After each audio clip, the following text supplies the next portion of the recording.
조국 혁신당 대변인 김보협입니다.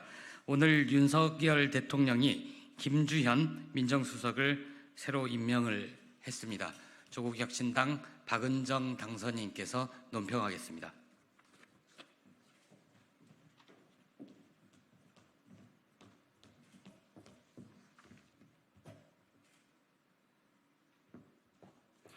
윤석열 대통령은 4월 10일 총선에서 성남 민심을 확인하고도 변할 생각이 없습니다.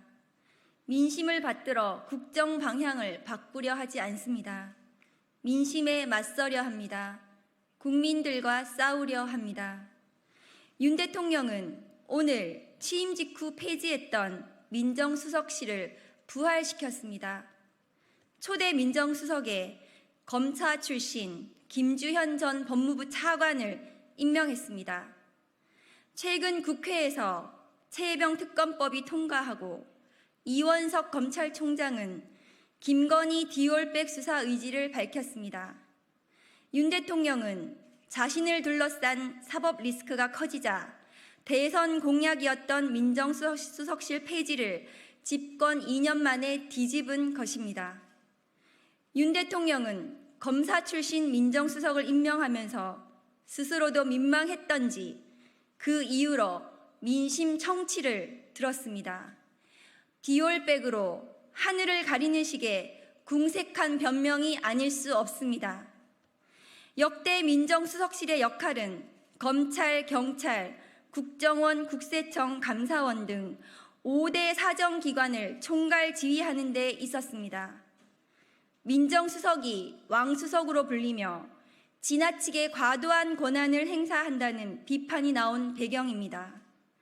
윤 대통령이 권력 남용을 운운하며 민정수석실을 폐지할 때는 언제고 뭔가 상황이 불리하게 돌아가니까 민심 청취를 이유로 부활을 시킵니까? 그동안 입틀막 기틀막이 상징하듯 민심을 외면했던 사람은 윤 대통령 아닙니까? 민심 청취가 아니라 검심을 청취하려고 한 걸음 더 나아가 검심을 틀어지기 위해 김주현 민정수석을 임명한 거 아닙니까? 김 수석을 통해 검찰 등 권력기관을 사유화해 자신을 둘러싼 사법 리스크를 피해보겠다는 속셈 아닌가요? 윤 대통령은 앞으로 민심을 잘 청취하겠다고 거짓말할 것이 아니라 이미 확인된 민심부터 따라야 합니다. 대다수 국민들이 찬성하고 있는 국회를 통과한 최혜병 특검법을 국무회의에서 심의 의결해야 합니다. 이번에도 거부권을 행사했다가는 국민들로부터 거부당하는 대통령이 될 것입니다.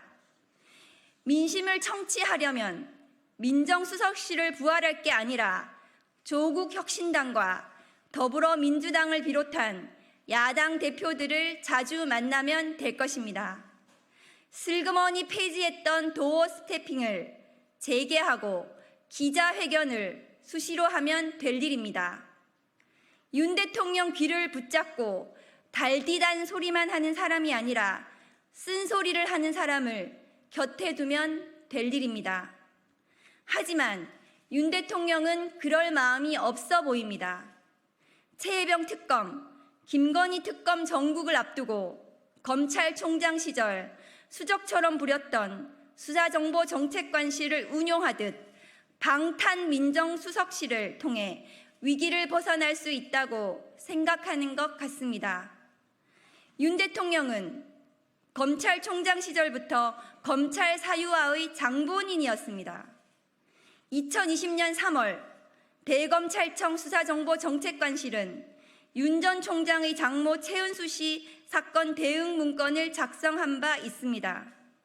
언론 보도를 통해 두 차례 세상에 드러난 문건에는 최 씨가 연루된 성남시 부동산 사기 사건, 파주 요양병원 의료법 위반 사건 등 4개의 사건에 대한 사건 요지와 진행, 처리 결과, 무죄 변론 요지 등이 담겨 있었습니다. 검찰 조직을 검찰총장의 개인 로펌처럼 써먹은 것입니다.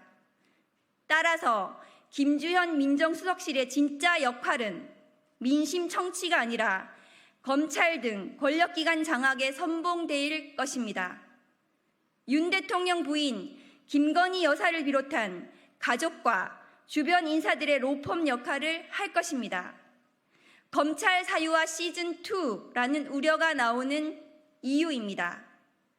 더욱이 김 수석은 박근혜 정부 때 법무부 차관과 대검찰청 차장검사를 지낸 인물입니다. 그래서 제2의 우병우라는 비판이 따라 붙습니다.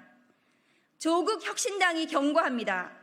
윤 대통령은 검찰 사유화를 노린 민정수석실 부하를 전면 백지화하십시오.